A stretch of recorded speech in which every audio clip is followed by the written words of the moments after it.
Remember when Victoria's Premier, the chairman, Dan Andrews, had the absolute gall to call his government's response to the COVID pandemic a triumph?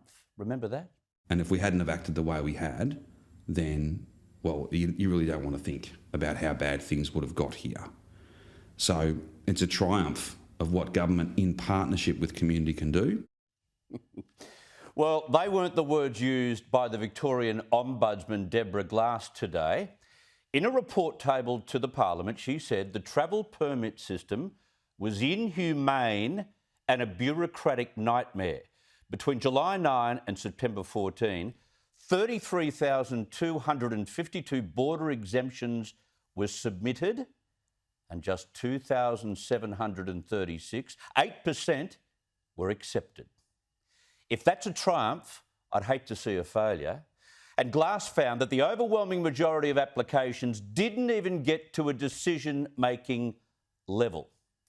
Joining us now is Melbourne resident and media writer for The Australian, Sophie Elsworth. Sophie, good to have you on. This is similar to the hotel quarantine disaster in many ways because the process of exemptions was so badly resourced, so badly run and overrun by their own incompetence. Chris, the sheer arrogance of our Premier Daniel Andrews just never ceases to amaze me. Thank heavens for Deborah Glass to speak out about this, our Ombudsman down here. Absolutely shameful that Victorians were locked out of their own state. There were many people who applied for exemptions for compassionate reasons, health reasons and so forth.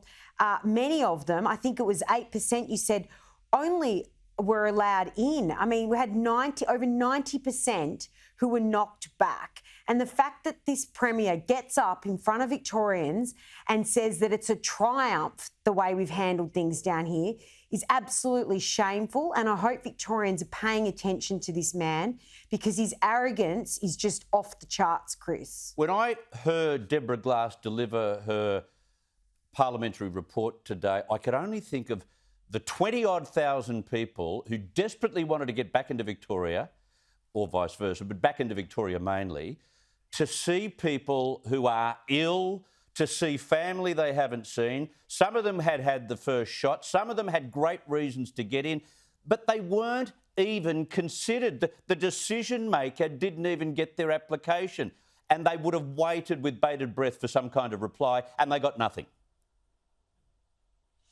Chris, can you imagine the heartache for so many Victorians or Australians wanting to get into Victoria for various reasons during the pandemic, to be caught up in this bureaucracy that is down here? I mean, we've got more public servants than ever, that they're not even going through the paperwork, and these people are sitting there on a knife edge waiting to hear, will they get the green light? Being fobbed off. I mean, we saw so many stories through the pandemic of people not being able to say goodbye to loved ones, being stopped at the border, many people having to pay rent back in Victoria that was stuck over the other side of the border. I mean, this is Australia we're talking about, and it's a shameful event in our history, something that I hope that we look back on and realise, Chris, was a shocking error of judgment.